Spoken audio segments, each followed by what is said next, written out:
오늘 본문 말씀은 네 번째 파리의 재앙입니다. 이 파리의 재앙부터는 이스라엘 백성이 거주하고 있는 고센 지방에는 파리의 재앙이 일어나지 않게 구별되고 있습니다. 그러면 이스라엘 백성들도 나일강의 피, 개구리, 모기의 재앙은 같이 겪었다는 것입니다. 하나님은 왜 처음부터 이스라엘 백성들을 그 재앙에 참여시키지 않고 네 번째부터 그랬을까요? 를 한번 생각해 볼 필요가 있습니다.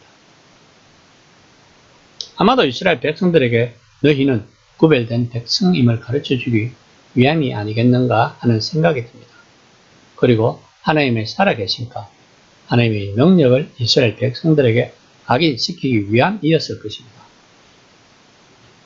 그러면 구별된 하나님의 백성들은 어떻게 고난에 대처해야 하는가? 고린도전서 10장 13절 말씀입니다.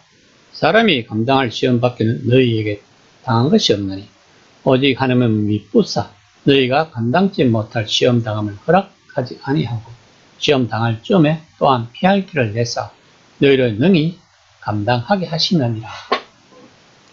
이것이 바로 믿음인 것입니다.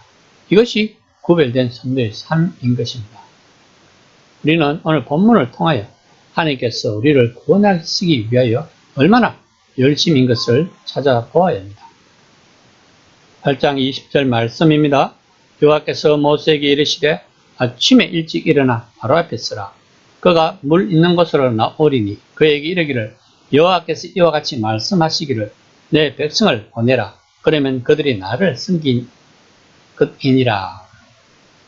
하나님은 자기가 택한 백성에게 끊임없는 부르심을 보내고 있습니다. 우리가 무엇이기에 그렇게 하나님은 우리를 구원하시려고 하는가는 생각에 다시 한번 하나님의 열심이 보입니다. 21절 말씀입니다. 내가 만일 내 백성을 보내지 아니하면 내가 너와 내 신하와 내 백성과 내 집들에 파리떼를 보내리니 애굽 사람의 집집에 파리떼가 가득할 것이며 그들이 사는 땅에도 그러하리라. 70인역에서는 개 파리떼로 번역했습니다. 이 파리는 우리가 생각하는 파리가 아니라 짐승들과 사람에게 달라붙어 무서운 병을 옮기는 지독한 해충입니다. 이처럼 하나님께서 한낱 미물에 불과한 파리를 사용하셔도 우리 인간들은 심한 고통을 받는 것을 볼 수 있습니다. 이는 하나님의 위대성과 인간의 보잘것 없음을 보여주고 있는 것입니다. 22절에서 23절까지 말씀입니다.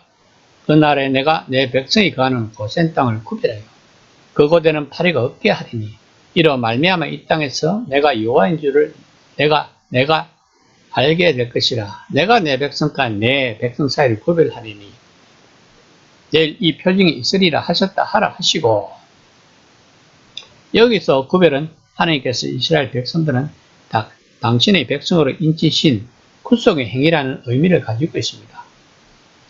내일이라고 밝히는 것은 하나님의 권능이 바로 이 재앙의 근본 원인이며 이 재앙이 바로의 권세를 꺾고 이스라엘을 구원코자 하는 분명한 목적이 있음을 밝히기 위함입니다. 8장 25절 말씀입니다. 바로가 모세와 아론을 불러 이르되 너희는 가서 이 땅에서 너희 하나님께 제사를 드리라. 바로는 하나님을 섬기되 이 땅을 떠나지 말라는 것입니다. 아마도 바로는 이스라엘 백성들을 포기하기 싫었을 것입니다. 왜냐하면 그들이 노동력이 필요하기 때문입니다. 우리들 또한 세상을 포기하지 못하는 이유가 세상이 주는 달콤함 때문일 것입니다. 그러므로 우리들은 주일만 하나님에게 거룩한 예배를 드리고 월요일부터 토요일까지는 세상 사람들이 추구하는 것을 추구하면서 살아가는 것입니다. 이것이 바로 우상 숭배인 것입니다. 하나님은 우상 숭배를 굉장히 싫어하신다는 것을 알아야 합니다. 예수님 또한 제목과 하나님을 같이 섬길 수 없다고 했습니다. 8장 27절 말씀입니다. 사흘 길좀 강야로 들어가서 우리 하나님 여호와께 제사를 드리되 우리에게 명령하신 대로 하려 하나이다. 고센에서 약속의 장소인 시내산까지 사흘 정도가 소요되는 거리입니다. 따라서 이 말은 하나님과 약속된 장소에서 제사 드리기를 원한다는 뜻의 완곡한 표현입니다. 28절 말씀입니다. 바로가 이르되 내가 너희를 구원하리니 너희가 너희 하나님 여호와께 광야에서 제사를 드릴 것이나 너무 멀리는 가지 말라. 그런즉 너희는 나를 위하여 간구하라. 너무 멀리는 가지 말라는 이 말은 여차하면 군사를 풀어 이스라엘을 다시 끌고 오겠다는 속셈이 담겨 있는 것입니다. 간구하라는 것은 바로가 여호와의 절대성과 유일성을 인정해서 한 말이라기보다 다신교적 종교관을 지닌 그가 또 하나의 신에 불과하다고 여긴 여호와의 도움을 얻고자 하는 이기주의적인 마음에서 요청한 것이었습니다.